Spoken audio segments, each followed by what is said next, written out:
Hello, hello, hello.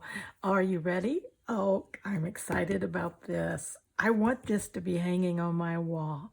And this is just a rough drawing, but it will give you an idea and you can make one of your own and kind of tweak it and design it the way you want to. Put the elements that you want. I have hearts, little houses, and birds, but you could change that up to something else if you wanted to.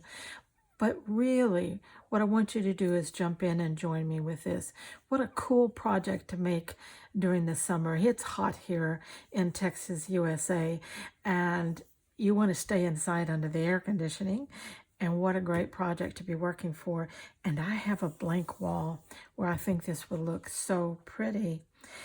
It's going to use our fabric scraps, just our scraps, our different textile scraps, our fabrics, our yarns, our laces, whatever we might have that we can work with. And a simple coat hanger. Now, this is a pants, what they call a pants coat hanger, because it has this rod built into it. And this is what I'm going to use because I'm going to wrap this with fabric, and I can glue onto this because this is like cardboard, and secure it that way. And then my little elements here will have ties that I can bring up and tie all along here, and then I can hang it from on my wall. I just think that that's so simple. If you don't have a pants hanger, well, you can simply pad a regular hanger and decorate it like that.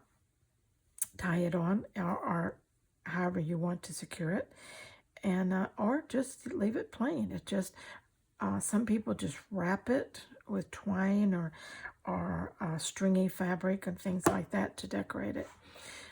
The other decoration is just up to you, whatever you want. I show a little bow up here. I think that would be cute to cap it off, but overall it's just simple. A coat hanger and our fabric scraps and textile scraps. Now, when I will be uploading very soon a video that shows one or two of these elements and how I'm going to make them and use them, is to give you a little inspiration on that end. But I wanted you to be thinking about it and maybe drawing up your own design and figuring out where you might hang it, because your dimensions are going to be important for that. For instance, on my wall, I know where I want to put my little nail to hang it, and I know how far down I want it to come. So I took that from the nail down to the very bottom of the last thing hanging, and I knew how long I wanted it to be. Okay, now the width is already set because it's the width of your hanger. All right, but that is what you're working with along here. So basically you just need to figure out how long you want it. That will determine the overall length of this longest tie string. For instance, if from the bottom of your rod here to the where you want it to hang, let's say that's 18 inches. So you need a string that is 18 inches, but we have our house. Let's say our house is 4 inches tall. So we need to take 4 inches off that string and make it 14 inches. Then the house 4 inches together would be 18 inches. Figure out what this length is totally, subtract the height of this element that you put on, and that's the length of your first string. Now, don't forget, you probably will need it at least 4 inches longer because you want to be able to tie it off. And you can always trim the top. After you tie it off, you can trim off the top if you want to. But anyway, after you do one, you'll figure it out. But that's how you would come up with the length here of this from the bottom of your hanger to the bottom of your first element. And then you want to adjust all these other links so that you have a play in length and variation. You also want to think a little bit about the weight factor. You can't have all your biggest elements on one side and it would weigh down and then your whole thing would tip. So if you're going to have a pretty good size house here, you need a pretty good size house here and maybe a little more elements on this side than this side. You can figure all that out as you go too, because you can always add or take off something to make this hang nice and straight.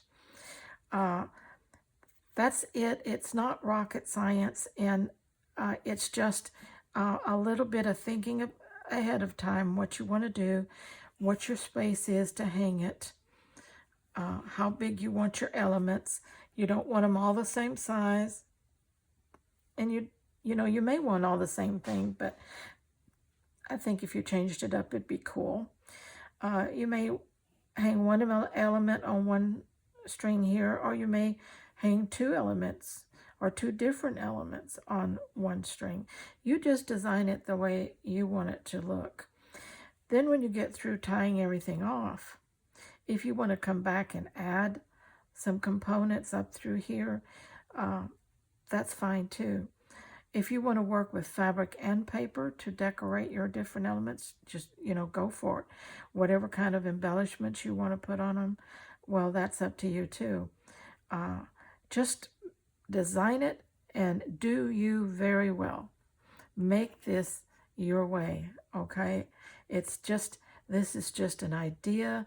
This is just a vision, but where your destination is going, only you can do, because you got to do you very well, and I'll try and do me very well.